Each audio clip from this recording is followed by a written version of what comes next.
We're rolling. Oh dear. So today's post is going to be on using community as a resource, which most of you have already been doing, but as this gets increasingly more self-organized, and as some of you seem to be running into some challenges around how to move forward with your project, how to get support on it, we wanted to make this video partially tips and partially personal shares. Yep. And, when you first suggested this particular video, I thought, I don't know if I have a lot to draw from in this, because I was thinking in the context of our present community, and you seem to have so much more experience. But then you pointed out, quite rightly so, I think, that I have quite a bit of experience in both open source software and just in community living. And I think those kind of things would also apply here. So I've been putting my mind to it, and I think I have a few things I can share of value. Awesome. Yeah. Do you want to start, or should I? Do I want to start? Well, I'll tell you what I was thinking of is like the big picture thing. When I think of the value that I've been able to, when I think of the relationship I've had with communities where it's worked, I have calculated it in terms of like social capital. Meaning, and I guess the bigger principle around that is like, if you want to get something from the community, you have to give something to the community. And so if we're talking about the idea of using the community as a resource, I think the underlying thing that powers that is you being a resource for the community. And so I just try to sort of keep that idea of social capital in mind, and when I engage in things that I can connect with the community, I think to myself, how can I do this? If I'm already going to be doing something that's maybe fun or interesting, how can I do it in such a way that's going to make it useful as a resource to the community? And I would do that in open source software. I would do that all the time, where I'd want to learn something new, and I would pick something that would benefit an open source project as I was learning, and then that would build my social capital, and then if I needed to ask questions later, they would be available because I'd already contributed. Yeah. And I see it both in like a form of providing and asking for value in terms of resources. So for instance, you guys completely revamping the structure of the program, which is like amazing. That's huge value to us, and that's actually giving something back for the value that we're putting in, but then also asking like for more support. And there's like a way of doing that, both on a level of like, hey, can you help me with this part of my project, or can you give me feedback on this thing? And the more specific the request, the better, because then you can get a yes or a no, and you're not in this space of ambiguity of, oh, I didn't get this need fulfilled and I feel really resentful about it. But actually, if you didn't ever make a request for the specific need and leave a space for a yes or no, the more specific you can make it, the better. But then also letting people know where you're at emotionally. Like one way of using community as a support is letting people know who you are, what your patterns are, and where they can support you. For instance, if you tend to hold back in meetings, being able to speak that and be like, hey, I'd like to be asked about what my opinion is in this moment, because it may be hard for me to speak up. Like, you don't have to cover all the bases yourself, but if we know where you end and we begin, that line of demarcation is like the and, as I like to say it, that really creates like our relationship with each other, where it's you and me, and then there's the space between where we're both kind of asking for and expressing what's true for us. Right. That to me seems somewhat more practically speaking as being able to really disclose what you're needing and be clear about it, and be willing to be open to what other people are needing. And so that kind of creates a flow where where win-win opportunities, which is what really I think is the glue that makes community work. Any kind of community, when everybody's going to win, something's going to happen and everybody's going to win. So everybody being able to get their needs on the table in a really clear way provides the oil for that, I think. Yeah.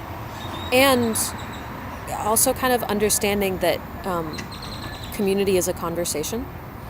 So if you put your needs out there and they don't get met, like if you ask for something and it doesn't happen, continuing to share the impact of that is like a commitment to staying in connection with your community no matter what happens. And that, to me, is the crucial difference in authentic community, is both that we're open about what we need and we keep in discussion about what it is, and continually going deeper into like why it is that we need and want that thing and what it is that we actually need and want, and letting that change over time.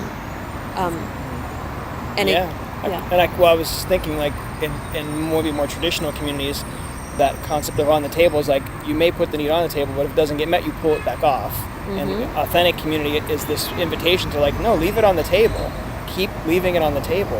And if everybody's doing that, then there's just a greater amount of data to be able to create those win-win situations. Yeah. I think is what it is. There's a way of playing both, like, some of you have probably played the requests game. And the way we often play that is first, we just have people say no to any request to practice the skill of actually setting a boundary. And then we have them say no, but. So it's like, I want this thing. Like, I want more support in the mentorship program. And we might say, no, like, we don't have time for that, but we'll create a structure where you can get more support from each other. And you guys can do that too. It was like, I'm not going to take that structure for creating more support with each other, but I'll do something in exchange for that takes something off your plate in exchange for the time that you're putting in. So it's like it becomes a continued conversation.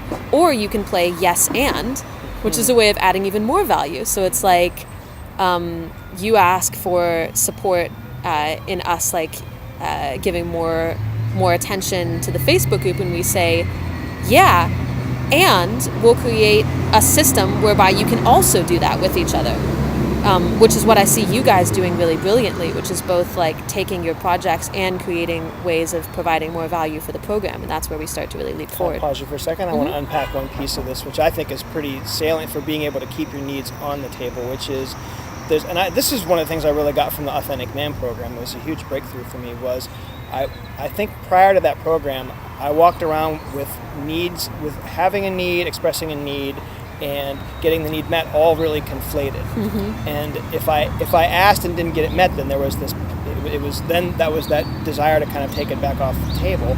And what I really got from participating in AMP was that just having a desire and like getting in touch with it is its own full, rich experience. Mm-hmm. And then actually being able to express that desire got a whole other layer of richness to it. And as I slowed down and got in touch with just feeling the desire, and then with what it was like to feel it, and what it was also like to feel it and then express it, I was able to kind of separate the getting of the desire from the asking, and from the feeling and the asking. And that was very powerful for me, because it allowed me to be into like, wow, I really want this. Ooh, wow, I'm going to actually say that I want this.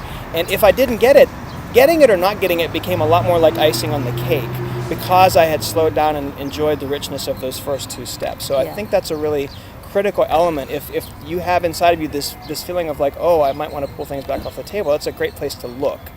Is how can I really be with myself in the wanting of something, and how can I be with myself in the asking of the thing that I want for, whether I get it or not. Yeah. And that's beautiful, actually, and it ties together. I was trying to figure out how to address Matt's share, which was like, it seemed like a desire for more support. And something that I've noticed with community in general is I start getting like really feeling unsupported and worked up, and feeling like I know I have this big community around me, but I'm too under-resourced to actually reach out and ask for help. And I don't know quite what I want to ask for, and so I just don't reach out. But then I start feeling resentful because it feels like my community isn't there, but my community doesn't know that I'm suffering. Mm-hmm. And so what I've usually done in that situation is the same thing that Matt did, which is actually post that I'm having emotions. It's like on the Love Jugglers, posting something like, hey, I'm feeling in a lot of pain right now. I imagine just the post that says, I'm having emotions. Yeah, I'm having a feeling. Would you inquire about it? It can be that simple. Like, you don't need to know it before you put it out there. The thing to stray away from is letting the resentment build up until the point where you've actually created a disconnection between you and other people. And then there's like so much emotion around it that it actually becomes very difficult to unpack. So even if you don't know what you're going to say, go ahead and say it, because the engagement that creates is valuable in its own right. It gives an example for the community, it keeps the community going, and it lets other people come back into relationship with you. Right. And I think that speaks to another reason why people might hold back, is that if they don't have clarity or they feel confused, there might be a sense or belief that might not be well received. And actually, I think in many communities that's true. Mm-hmm. But in our community, I believe if you just put out, I don't know what I'm feeling, but I'm confused and upset, and I could use some help exploring it. I think that will be very well received in this community. Yep. I have one more thing, actually. Go ahead. You got anything else? Well, I was thinking of like kind of practical examples for being able to ask for something that you want and tie that into something that's valuable. And I think that's already going on.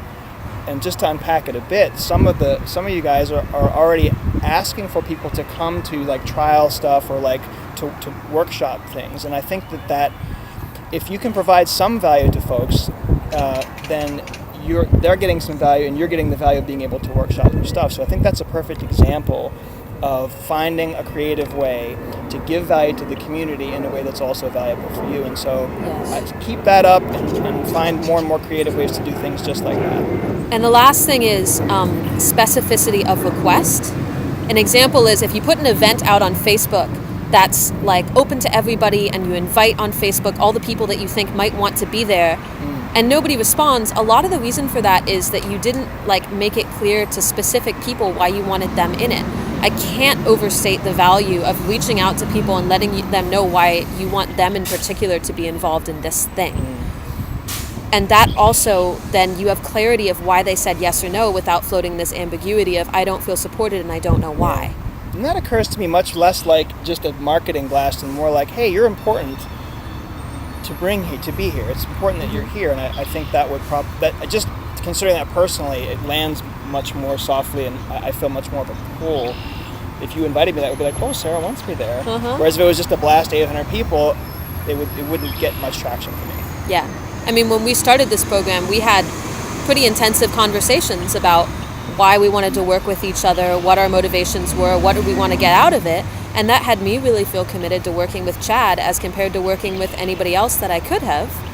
And keeping up that conversation, I think, has been really valuable for us. Yep, I agree. So, go forth and prosper. Yes. And post on the Facebook group if you have any questions. Oh wait, can we do that together? How do we put our hands together? How does that work? Do we have to end it with a causal innuendo or something? Oh God, I don't know if I have one today. Okay, then we'll just do the Star Trek thing.